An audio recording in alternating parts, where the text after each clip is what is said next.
if you guys are looking for a thoughtful story, a movie that's well put together with some awesome techniques, some exquisite visual storytelling, then The Green Knight is for you. But if you think that it's going to be the next coming of The Lord of the Rings, if you're trying to go in thinking it's like Game of Thrones with all this swordplay, you're really going to be disappointed.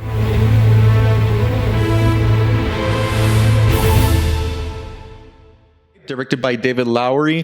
Sure reminded me of some films directed by Darren Aronofsky, for example, or Terrence Malick. So for people that are into the more artsy films, this is definitely something that you're going to love. For people that are looking for a little more action, probably not so much. So it's probably something you want to skip. Right, exactly. So think about that when you go into the theaters. Yes, absolutely. We also want to remind you guys that we are giving away a free t-shirt to whoever makes an insightful comment down below. This time around, we are giving away the t-shirt that is titled, "That's What I Do. I dominate at movie trivia and memorize comic book characters." You can check out an assortment of our designs at realscreeners.com. So wanted to, remind you guys about that. Right. And another reminder, guys, is if you like our reviews, definitely consider subscribing. And of course, like our videos. That definitely helps the channel. Smash that subscribe button. That's right. And share it with everyone you know, and hit that notification bell so you know every time we upload a video. Yes. And we also want to remind you about the El Paso Comic-Con. We're going to be setting up as vendors and selling all sorts of cool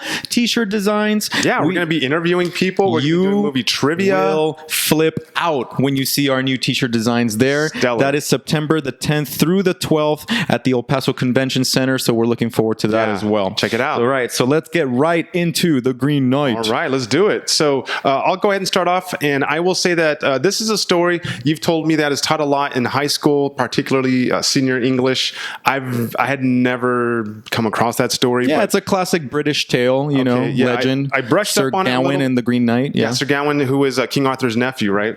And so I brushed up on it a little bit, and so I had an idea going into this movie. So you can make comparisons between... Right. And so if you've ever read the story, don't let that stop you from going to watch the movie because they do something different. So just go watch it. Yeah. I mean, it does appear to stay true throughout a lot of the story.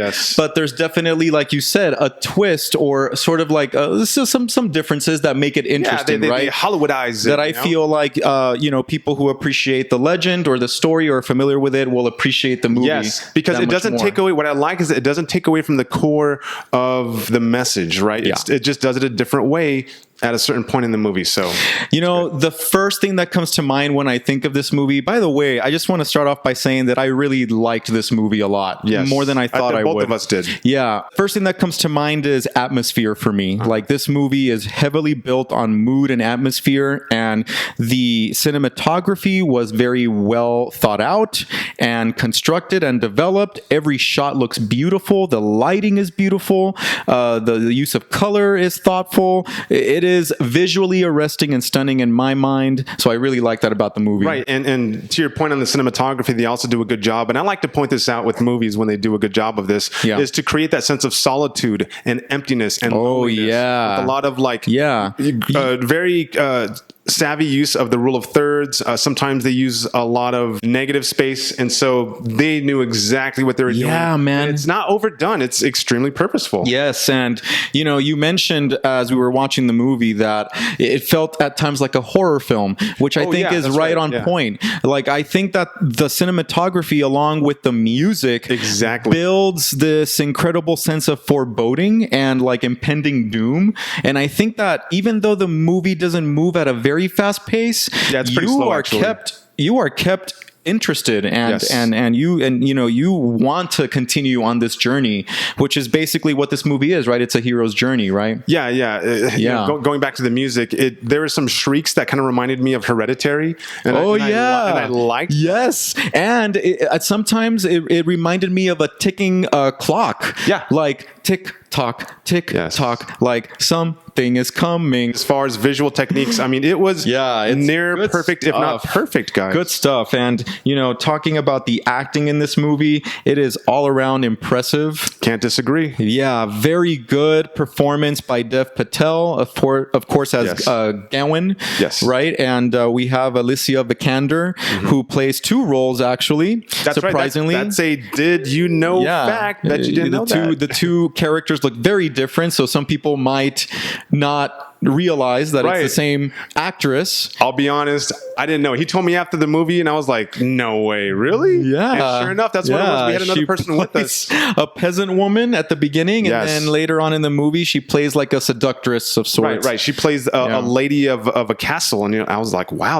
that's right. I really thought as I was watching it, God, like I feel like this movie will have a cult following. It's not doing so well with audiences on the tomato meter, but critics are loving it, and rightly so. Rightly so. Yeah, critics have it rated at a 90. Well, on Rotten Tomatoes, 93% for critics, only 56 for audiences. Now, I can understand. It might not be the night movie you're expecting, and it is kind of slow for some people, but 56? Wow, that's way too low. I just feel like, you really have to appreciate it for its artistic merit more than anything. You're not going to get an action-packed movie, Right, because this movie really is predicated on Sir Gawain trying to prove himself as a knight. Coming-of-age story, right? Because he's had this life of debauchery and malaise. He's really not doing anything jack shit with his life, Right, yeah. And it's all about how he's kind of like immature and overconfident at the beginning in a way,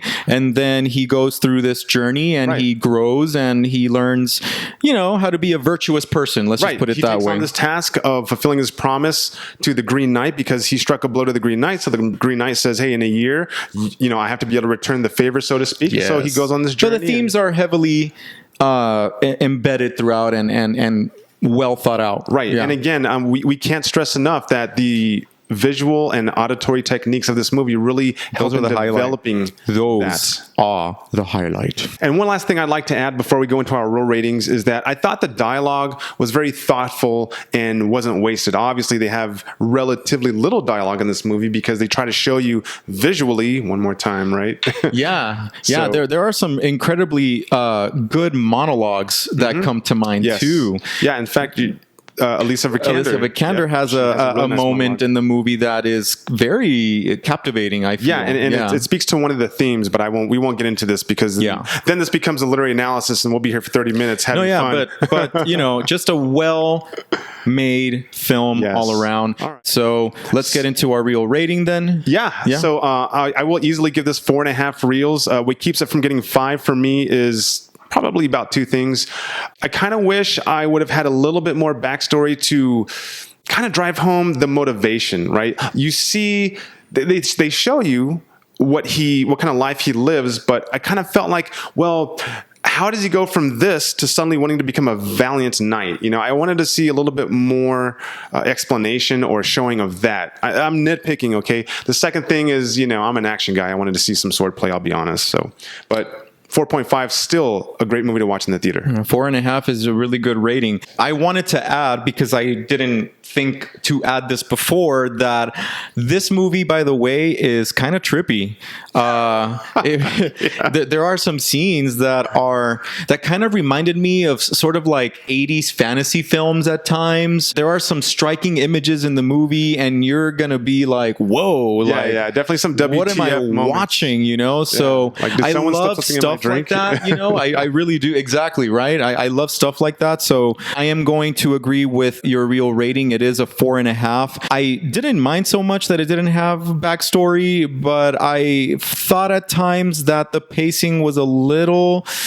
I never was bored, but I was like, wow, this movie really is taking its time and it knows what it's doing, though. It doesn't feel like it's lost at any point. Sure. It really has a sense of identity and what it knows what it wants to be. And so for that reason, 4.5 reels. Also, keep in mind that we're doing trivia nights now. Oh, yeah. Yeah. We're having them every Tuesday, but we're going to switch to Wednesdays pretty soon. We'll let you guys know. The first one was about M. Night Shyamalan movies. It was Instagram Live, right? Yep. We also want to remind you to leave your comments down below. The most insightful comment will receive a prize, a t-shirt from our online store, realscreeners.com. And definitely, guys, don't forget, YouTube is not the only way you can find us. Hit us up on social media. On Facebook and TikTok, we're at Real Screeners, and Instagram, real.screeners. You can also find us on various podcasting platforms, including Apple Podcasts, Google Podcasts, and Spotify, among others. And as always, we want to invite you to return to check out our next real take on movies.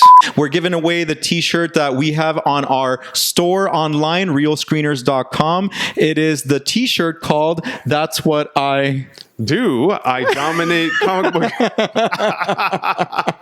I even got it wrong, dude. I dominate comic book characters. I dominate at movie trivia. That's what I do. I memorize comic book characters and dominate movie trivia. I think that's what it's called. My God. You can also check us out on various podcasting platforms, including Dude, that's going to be a crazy change in energy.